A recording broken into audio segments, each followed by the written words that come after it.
নমস্কার বন্ধুরা, মহাকুম্ভ থেকে ফেরার পথে আজকে আমরা এসে পৌঁছেছি আসানসোলে।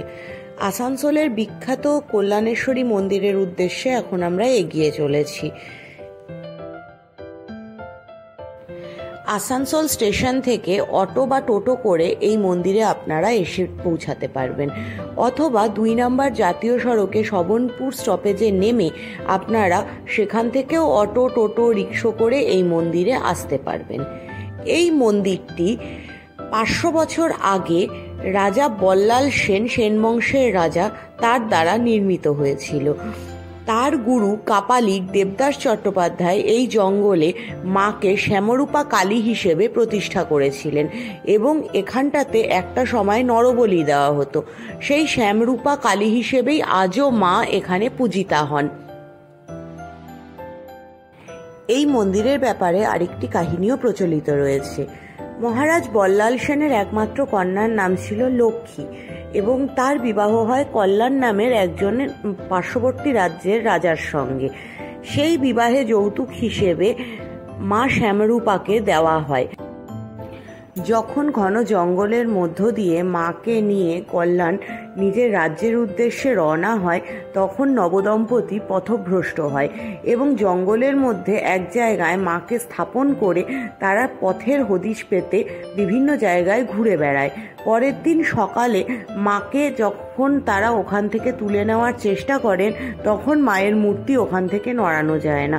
পরবর্তীকালে সেখানেই বল্লাল সেন মায়ের মন্দির নির্মাণ করেন এবং সেখানে পূজা অর্চনা শুরু হয়। এইখানে মা শ্যামরূপা নামেই পূজিত হন। এখন আমরা এগিয়ে চলেছি মন্দিরের গর্ভগৃহের দিকে। আজকে মন্দিরে বেশ ভালোই ভিড় আছে।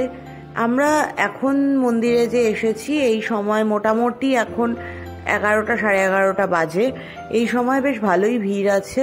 সকাল 6টা থেকে রাত্রি 8টা অবধি মন্দিরে মায়ের দর্শন পাওয়া যায়।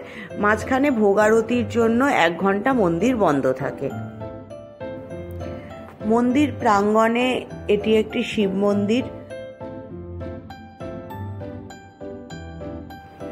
এই মন্দিরে নিঃসন্তান দম্পতিরা সন্তান লাভের আশায় মায়ের পুজো দেয় এবং তারা মায়ের কাছে নিজের মনস্কামনা ব্যক্ত করে।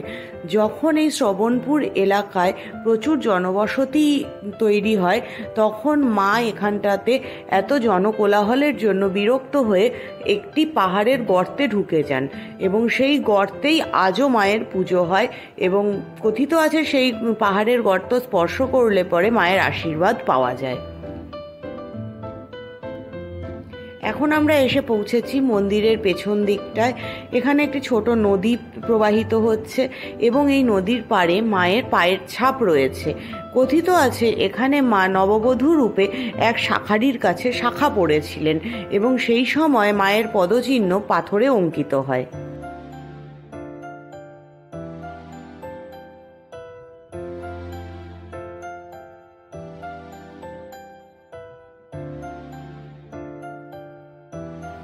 পেছনে এই নদীর ধারে লোকে পিকনিক করতেও আসে, কাজেই প্রচুর লোক এই নদীর ধারে থার্মোকলের থালা, বাটি, গ্লাস ফেলে রেখে পরিবেশকে দূষিত করেছে। আপনাদের কাছে আমাদের অনুরোধ, যদি এই মন্দিরে আসেন এবং পিকনিক করার উদ্দেশ্যে আসেন, দয়া করে এরকম নোংরা কাজ করবেন না।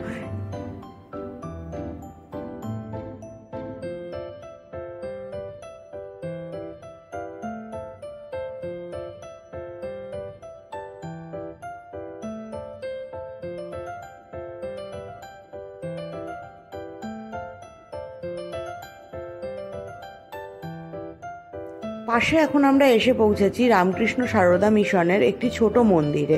এই মন্দিরে রামকৃষ্ণদেব, সারদা মা, স্বামী বিবেকানন্দ, শ্রী বিজয় কৃষ্ণ গোস্বামী এবং আরও নানা মহাপুরুষের ফটো এবং মূর্তি রাখা রয়েছে। এছাড়াও এর ভেতরে একটা দুর্গা মণ্ডপ রয়েছে, মা দুর্গার একটি ছবি রয়েছে। আসুন মন্দিরটা আমরা একটু ঘুরে দেখি।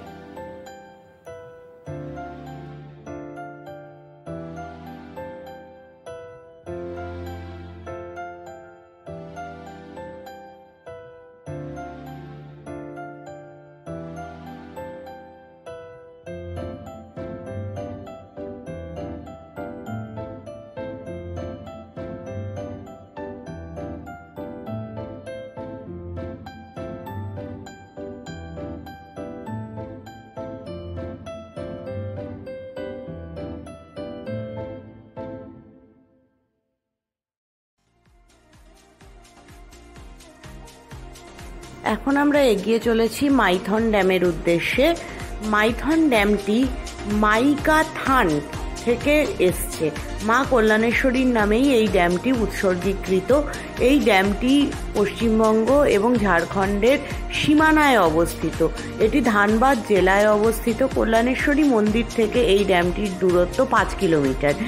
এই ড্যামটি ধানবাদ জেলার মধ্যে অবস্থিত হলেও ধানবাদ জেলা সদর থেকে এর দূরত্ব 48 কিলোমিটার। এই ড্যামটি বরাকর নদীর ওপরে অবস্থিত, কিন্তু এটি দামোদর ভ্যালি কর্পোরেশনের আন্ডারে পড়ে। এই ড্যামটিতে বোটিংয়ের ব্যবস্থা রয়েছে। এখন আমরা বোটিং করার জন্য এগিয়ে যাচ্ছি। বর্তমানে আমরা নৌকা বিহারের জন্য টিকিট নেওয়ার জন্য টিকিট কাউন্টারের দিকে যাচ্ছি। টিকিট কাউন্টারের ভদ্রলোকের সঙ্গে কথা বলে জানতে পারলাম এখানে বিভিন্ন রকমের নৌকা পাওয়া যায়। আমরা বড় স্পিডবোট যেটা শেয়ারিং সেটা নিয়েছিলাম, সেটার জন্য পার হেড 100 টাকা করে আমাদের দিতে হয়েছে। এছাড়াও বিভিন্ন রকমের নৌকা পাওয়া যায়, যেমন হাতে টাঙা ডিঙি নৌকা পাওয়া যায়। এছাড়া আপনার ছোট স্পিডবোট যেটা পার্সোনালাইজড হয় সেটা পাওয়া যায়, এবং প্রত্যেকটি নৌকার আলাদা আলাদা রেট চার্ট রয়েছে। হাতে টানা দাঁড় নৌকা যেগুলো রয়েছে সেগুলো অনেক বেশি সময় ধরে ড্যামের মধ্যে বিভিন্ন পয়েন্টে ঘোরায় এবং বিভিন্ন পয়েন্টে নামিয়েও ঘোরায়, যেমন ছোট ছোট দ্বীপগুলো যেগুলো দেখা যাচ্ছে এগুলোতে নামিয়েও ঘুরিয়ে আনে ওরা। এছাড়া আপনারা যদি পার্সোনালাইজড স্পিডবোট নেন তাহলে পরেও যদি চালককে এক্সট্রা কিছু টাকা দেন তাহলে ওরা আরও বিভিন্ন পয়েন্ট ঘুরিয়ে দেখায়।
এই ড্যামটি তৎকালীন পশ্চিমবঙ্গের মুখ্যমন্ত্রী ডক্টর বিধানচন্দ্র রায়ের সহায়তায় 1953 সালে তৈরি হয়েছিল, কিন্তু এই ড্যামটির পরিকল্পনা হয়েছিল 1943 থেকে 1945 সালের মধ্যে।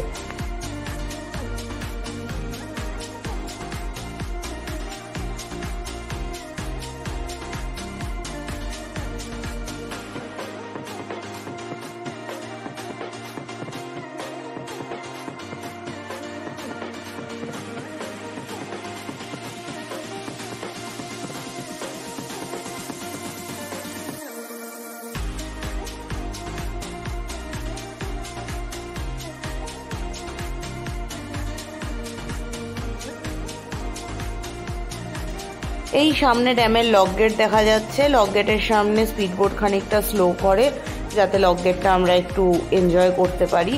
লক গেটটা এখন বন্ধ রয়েছে। যখন বর্ষার সময় ড্যামের জল আরও বেশি ভরে যায় তখন লক গেট খুলে দেওয়া হয়। এখন আমরা এগিয়ে চলেছি আবার ঘাটের উদ্দেশ্যে, এবং আপনাদের যদি আমাদের ভিডিও ভালো লাগে প্লিজ লাইক, শেয়ার, সাবস্ক্রাইব এবং কমেন্ট করে আমাদের পাশে থাকবেন। অনেক ধন্যবাদ।